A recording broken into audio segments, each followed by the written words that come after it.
Over 20 years ago, a game released for the Game Boy that would never be replicated. That game was Megaman Zero. While some games would get close, they'd share aspects of it here and there, none have really captured what made this game special. However, recently, something may have changed. I played an indie game that just feels different from all the previous attempts to capture this feeling that exists in the original Zero games. So I want to explain what that difference is, why it's nearly impossible to replicate, and if this is the first game to do something no other game has done in over 2 decades. Now, what exactly is so different about Megaman Zero? Well, let's go over the game and analyze what makes it special. Oh, and for the rest of this video, I'm going to refer to Megaman Zero 1 through 4 as Megaman Zero, just for the sake of simplicity and time. There are 3 key things that made this game unique, so let's start with the first one, speed. Speed in video games is actually all about how fast your character— you know what speed is. Megaman Zero is a fast game. You've got to platform quickly, react to certain hazards almost instantly, and even the titular Zero leaves after images behind him when he moves because he's just that fast.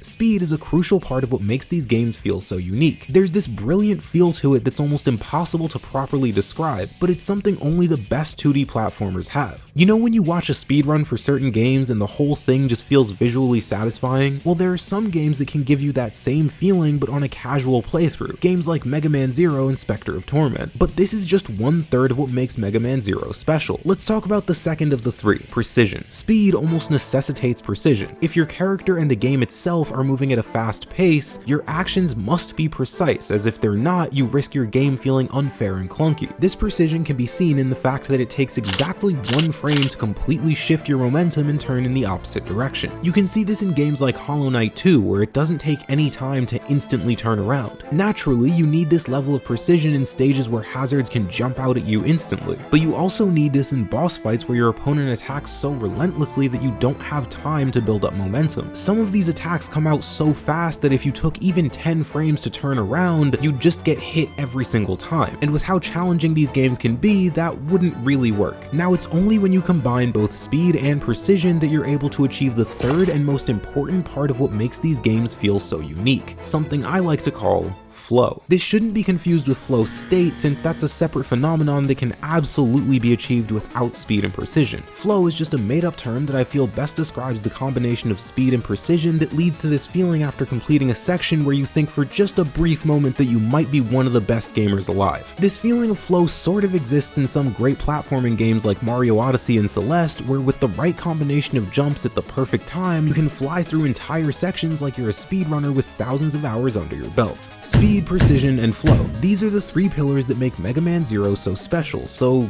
unique. And it's these 3 pillars that I've never really seen in any game since the Zero game's release. Celeste, Hollow Knight, Spectre of Torment. Okay, so there have been some games that share some of these aspects, but they're not— I don't know, maybe it's easier to just show you. Let's start with one of my favorite games of all time. Hollow Knight is a special game, and while I could make an entire video about it— wait.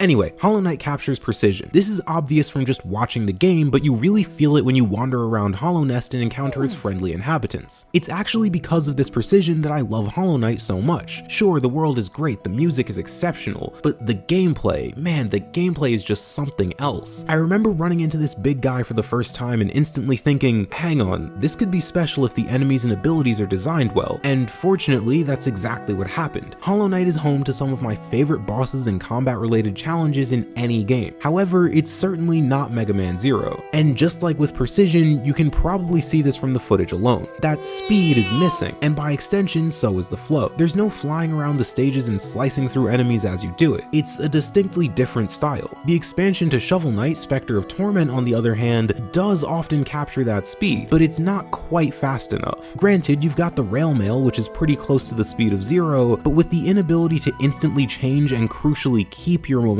at any moment, it can be hard to achieve that feeling that existed in Zero. The Azure Striker Gunvolt games, on the other hand, do have the ability to instantly dash in the opposite direction. In fact, they might be the closest any game has ever come to capturing that style. If you color correct and blur the footage a bit, you might even think that you're actually looking at the Megaman Zero games themselves, and that's not a surprise considering these are the same developers who made Mega Man ZX, the sequel to the Zero games, which also came out 20 years ago. Besides the point, Azure Striker Gunvolt really does capture that speed and precision, and sometimes even captures the flow too. So that's it, we've found the game to play if you're looking for the Zero experience, right? Not quite. The way in which Azure falls short is a bit strange. Don't get me wrong, there's nothing inherently wrong with what this game does, but it feels almost like a branch in a different direction rather than an evolution or continuation of the Zero series. And it's all because of this thing right here. Believe it or not, this is not a sword. That's actually where the problem lies. The flow can feel awkward when you're constantly stopping to electrocute your enemies instead of slicing right through them. Of course, the alternative is just running straight by the enemies, which works super well. I mean, look at the speed run. That is the definition of speed, precision, and flow that I was talking about. But a large part of what made Zero so iconic was that ability to cut through enemies. Simply running by them just doesn't feel right. It's like watching a channel that you're not subscribed to, you know? I could keep going all day listing games that are close but not quite there, but the point is that there just aren't really any games that capture that feel. And in June of this year, over 2 decades after the first Zero game was released, that statement remained true. But just like with all things, if you wait long enough, something is bound to change. I love Gravity Circuit. This is one of my favorite games this year, and it adds to the already impossibly difficult conundrum of choosing just one game of the year. But not only does it capture exactly how those old Zero games felt, it actually does something new, something that feels unique and fresh. The speed is something that you can already see just by the eye test, but in case it wasn't already obvious, this game actually has a dedicated sprint button. It's not like the dash in the Mega Man games, but instead closer to Gunvolt's sprint, where you just hold down the button and go fast. Naturally, you also have the ability to stop on a dime and retain your momentum when you do. This leads into the necessary precision that's actually taken a step further here through a ton of different mechanics, my favorite of which being the dive attack. What makes this attack special is this little bounce you get right before doing it, but equally important is the bounce you get when you hit an enemy. This turns the attack into something that's not just offensive, but defensive as well.